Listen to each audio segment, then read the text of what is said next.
রমজানে রোজা রেখে এমন 4টা বর্জনীয় কাজ আছে যেগুলো বর্জন না করলে সুবহে সাদিক থেকে সন্ধ্যা পর্যন্ত শুধু পানাহার থাকা হবে। এর বিনিময়ে আল্লাহ সুবহানাহু ওয়া তাআলা কিছুই দিবেন না এবং রোজার কোনো সওয়াবও পাওয়া যাবে না, শুধু পানাহার থাকা হবে, উপবাস থাকা হবে।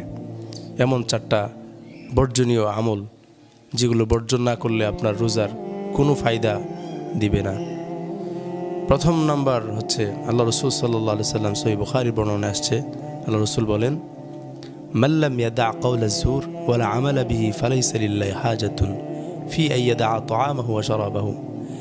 যে ব্যক্তি রমজানে রোজা রেখে মিথ্যা পরিহার করতে পারল না, তার পানি পান না করা আর খাবার গ্রহণ না করাতে আল্লাহর কিছু আসা যায় না।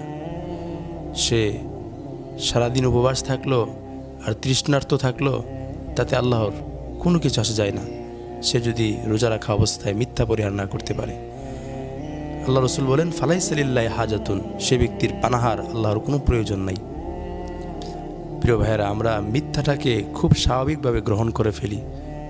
যে কোনো মিথ্যার সম্মুখীন হলে আমরা মিথ্যা বলে ফেলি, কিন্তু এতে আমাদের রোজাটা যে হালকা হয়ে যায় এবং এই রোজার কোনো ফায়দা আল্লাহ তাআলা আমাদেরকে দিবেন না। এই জন্য রমজানে রোজা রেখে মিথ্যা পরিহার করতে হবে, 1 নাম্বার বর্জনীয় কাজ। 2 নাম্বার বর্জনীয় কাজ হচ্ছে রমজানে রোজা রেখে অশ্লীলতা এবং ঝগড়া বিবাদে লিপ্ত হওয়া।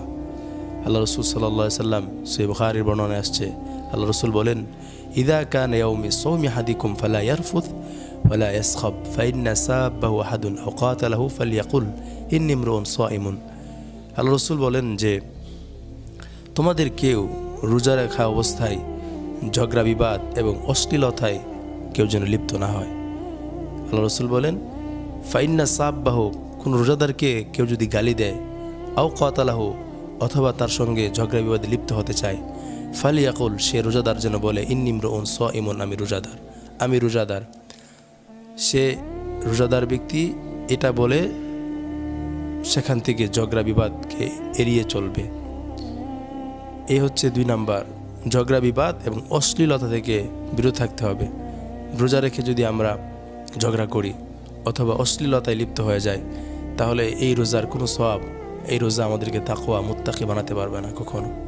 এই হচ্ছে 2 নাম্বার বর্জনীয় আমল।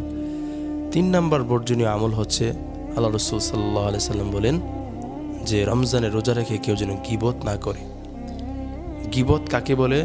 এক সাহাবী আল্লাহ রসুলকে জিজ্ঞাসা করলেন, ইয়া রাসূলুল্লাহ আতাদরুনা মাল গীবা, গীবত কাকে বলে? আল্লাহ রসুল বললেন, যিকরু আখাকা মা ইয়াকরাহু, তোমার ভাইয়ের ব্যাপারে এমন একটি কথা বললে যেটা সে শুনে অপছন্দ করলো। অর্থাৎ কারো ব্যাপারে এমন একটা কথা বলা যেটা সে শুনে অপছন্দ করবে, এমন কথা বলা, এটাকে গীবত বলে। তো আল্লাহ রসুল সাল্লাল্লাহু আলাইহি সাল্লামকে ওই সাহাবী জিজ্ঞাসা করলেন, ইয়া রাসূলুল্লাহ, আমি যা বলেছি সেই দোষ ত্রুটি বা সেই ব্যাপারটা যদি তার মধ্যে থাকে, তখন আল্লাহ রসুল বললেন, যদি তার মধ্যে সেই দোষ ত্রুটি অথবা সেই সমালোচনাটা তার মধ্যে থাকে, আল্লাহ রসুল বললেন এটাই গীবত। আর যদি না থাকে তাহলে এটা হবে অপবাদ গীবতের চাইতে আরও ভয়ঙ্কর। এই জন্য ভাইয়েরা, রমজানে রোজা রেখে আমাদের 3 নাম্বার বর্জনীয় কাজ হচ্ছে কারো গীবত শেখায়াত না করা। 4 নাম্বার বর্জনীয় কাজ হচ্ছে জবান হেফাজত করা। কারণ আল্লাহ রসুল সাল্লাল্লাহু আলাইহি সাল্লাম বলেছেন, ইন্নাল্লাহ কারিহা লাকুম সালাসান, আল্লাহ তোমাদের জন্য 3টা জিনিসকে অপছন্দ করেছেন। 1 নাম্বার হচ্ছে কিলা ওয়া কল, অনর্থক কথা বলা। 2 নাম্বার হচ্ছে ওয়াইদাআতাল মাল সম্পদকে অপচয় করা, নষ্ট করা। 3 নাম্বার হচ্ছে কাসরাতিস সওয়াল, বেশি বেশি প্রশ্ন করা। এই 3টা জিনিসকে মুমিনের জন্য অপছন্দ করেছেন। তাহলে 4 নাম্বার বর্জনীয় কাজ হচ্ছে রমজানে আমরা অহেতুক অনর্থক কথা এড়িয়ে চলব। যদি আমরা অবসর সময় পাই, এই সময়টাকে বসে বসে সুবহানাল্লাহ, আলহামদুলিল্লাহ, আল্লাহু আকবার পড়ব।